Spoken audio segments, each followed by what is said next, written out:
Bom dia, turma. Bom dia, professora Malu. Vamos dar início à nossa apresentação, né? Infelizmente, eu não pude estar presente, mas a Malu ela me deu essa oportunidade de estar gravando aqui para vocês, né? Para a gente poder aí, né? Conhecer mais o Alberto Caeiro, né? Bom, o Alberto Caeiro, como a gente sabe, ele é um heterônimo de Fernando Pessoa, né?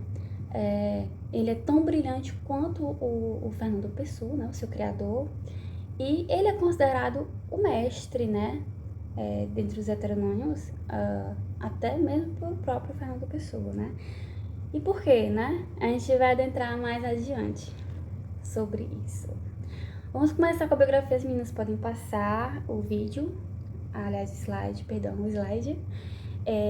Bom, Alberto Caio da Silva nasceu em Lisboa em 1889, né? Ele viveu quase toda a sua vida no campo, né? Ele foi órfão, ele é órfão de pais, né? Ele perdeu os pais muito cedo, então ele teve que viver com a sua tia-avó, né? No campo. Teve poucos estudos, ele estudou até o primário, não teve profissão. Ele escrevia por inspiração, né? E o principal conjunto de poemas, né? De Alberto Caeiro foi o Guardador de Rebanhos, né? Constituído de 49 poemas, né? Feitos todas numa noite, né? No mesmo dia. E ele morreu, ele era uma pessoa muito frágil, né? Morreu de tuberculose em 1915, né? Entendeu? Era uma pessoa já que tinha esse problema, né? Conviveu com esse problema. Morreu muito cedo, com 26 anos de idade. Então, o aspecto físico dele, né? Era um loiro dos olhos azuis, de estatura média e muito frágil, como eu falei, a saúde dele, né? Tanto que ele morreu muito novo por isso. Mais adiante, as meninas podem passar o slide, vamos falar sobre as características, né, do estilo de Alberto Caeiro. Bom, ao decorrer das análises, né, as meninas vão analisar alguns poemas aí dele, e a gente vai perceber que os versos dele são livres, né? São versos livres, né? Muito simples, um estilo coloquial e espontâneo, né? É uma proximidade da linguagem do falar cotidiano, né? Algo natural, algo que fluía, né? Ele escrevia naturalmente, né? Sem pensar. Ele também tinha um objetivismo, a questão, né? Ele era muito objetivo, muito direto em suas palavras, né? Ele também tinha a questão do sensacionalismo, né? O predomínio das sensações visuais e auditivas, né? Ele ia muito por meio do tato, dos sentidos, né? Ele acreditava muito nisso, questão de tocar, de sentir, de ouvir, de sentir o gosto, né? A questão essa sensação, né? Panteísmo naturalista, ele vai dizer que tudo é de Deus, né? Deus é tudo, a natureza é Deus, Deus é a natureza, né? O que ele acredita é o que ele toca, né? Então ele meio que considerado pagão, né? E ele tem a natureza como o Deus dele. Ele acredita no que ele vê, no que ele sente, no que ele come, né? Acho isso muito interessante, muito da personalidade dele mesmo, né? O Fernando Pessoa, ele foi muito pontual nisso, achei muito interessante. Também ele é antimetafísico, antifilósofo, né? Ele recusa, né? A questão do pensamento metafísico, né? Só que, como eu falei, só o que interessa, né? É a vivência do mundo, né? Que captura as sensações. Então, o que importa para ele é o que ele tá sentindo, é o que ele tá vendo. Ele não precisa ter uma justificativa, ele não precisa explicar por que aquilo acontece, por que aquilo existe, né? Simplesmente existe, né? E por falar em simplesmente existir, ele também é antifilosófico, né? Ele diz que não precisa ter explicação, como eu falei, né? Todas as coisas são exatamente o que parecem ser, né? O que são, né? Que fica uma coisa meio até assim, né? Ele é antifilosófico, mas ele por si só ele cria uma filosofia, né? Por ele dizer que simplesmente as coisas existem, simplesmente as coisas acontecem, eles estão ali. Então se torna sim algo dele, algo filosófico, né? Foi muito interessante isso aí. Gostei muito, particularmente, abrindo aqui um parênteses, eu gostei muito, né, dessa questão. E o último ponto, né, manifesta-se a favor da simplicidade da vida, defende a sensação como a melhor forma de conhecimento. Passando mais à frente, né, do slide, eu quis citar a questão do mestre, né, o Fernando Pessoa, né, ele vai falar que o dia que ele criou o Alberto Caeira, né, foi um dia triunfal, né, vocês podem, eu vou ler, vocês podem me acompanhar. Ele fala, né, foi um dia triunfal da minha vida e nunca poderei ter outra assim. Abri com um título, o guardador de rebanhos. E o que se seguiu foi o aparecimento de alguém em mim, a quem dei desde logo o nome de Alberto Caeiro. Desculpe-me o absurdo da frase. Aparecerá em mim o meu mestre. Foi essa a sensação imediata que tive. A gente vai encontrar esse trecho na carta de Fernando Pessoa a Adolfo Casais Monteiro, né? Aí tem a data, né, da correspondência. Bom,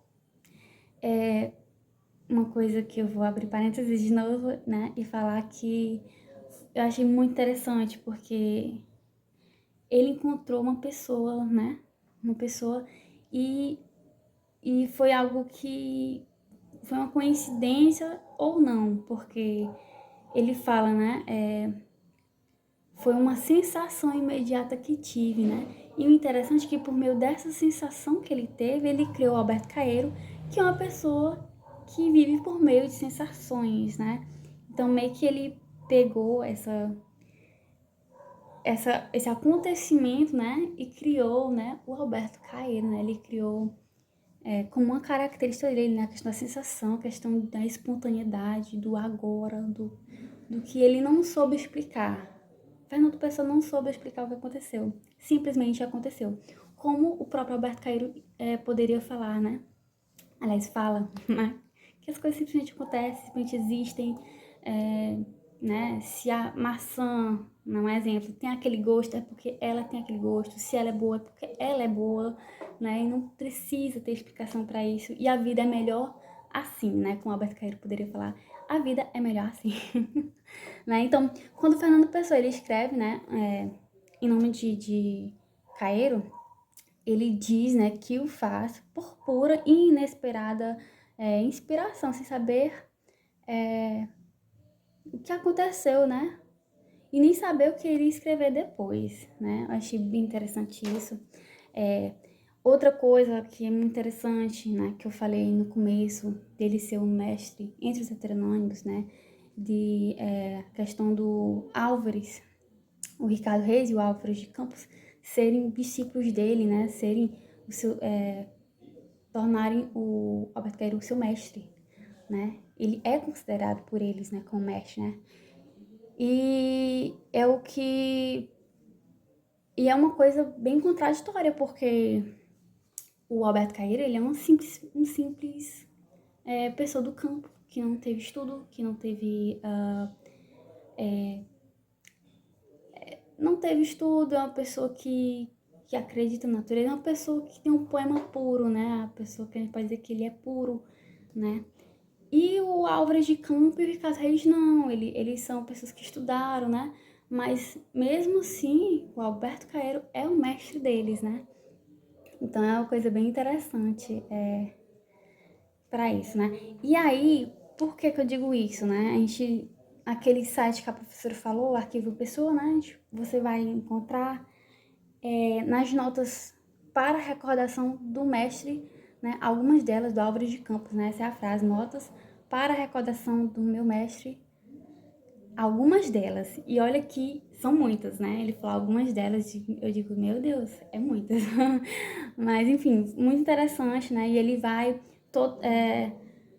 talvez não todas as vezes, mas a maioria das vezes ele vai falar ele vai citar o Caeiro como o mestre Caeiro, o mestre Alberto Caeiro, né? Sempre falando mestre. E aí a gente pega até algumas características do Alberto Caeiro por meio destas notas, né? Que ele fala, no caso o Álvares Campos vai falar como eles se conheceram, onde ele se conheceu.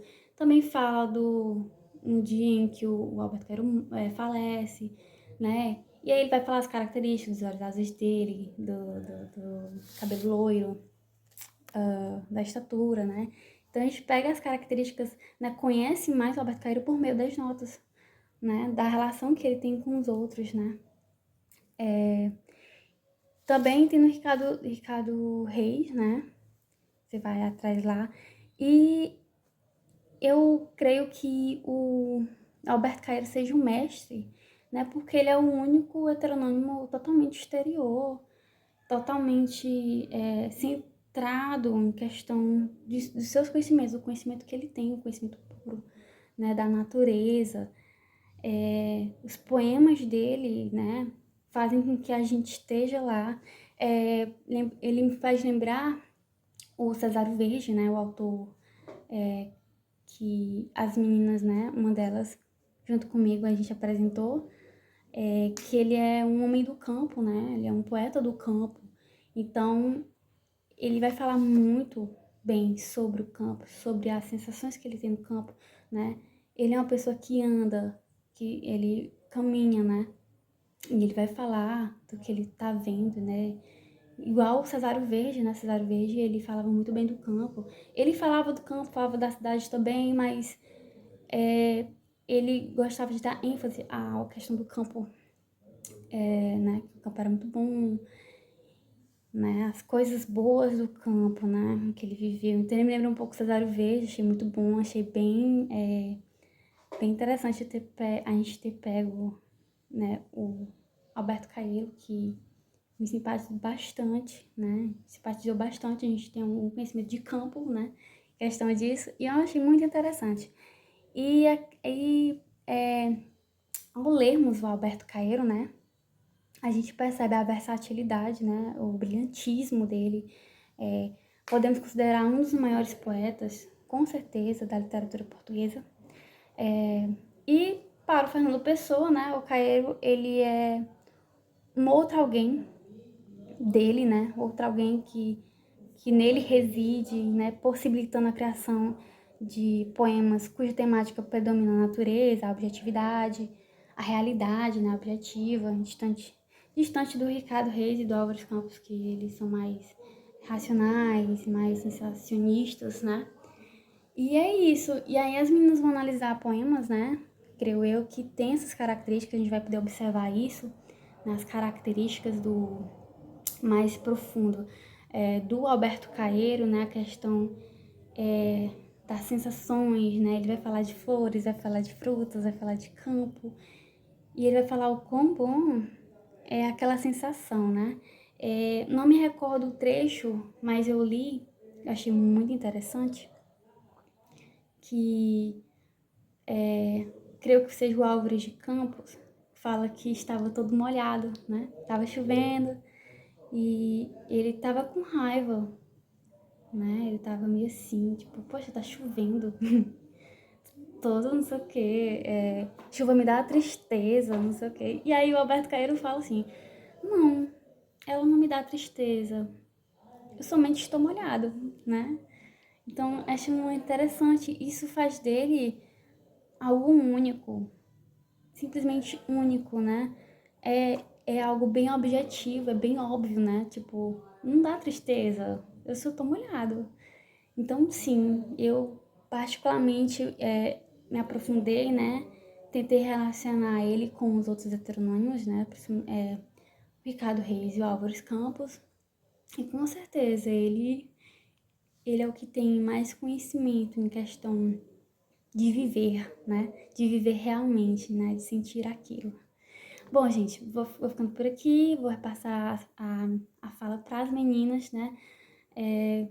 Boa apresentação a todas, né? E eu vou dando meu tchau aqui. Tchau.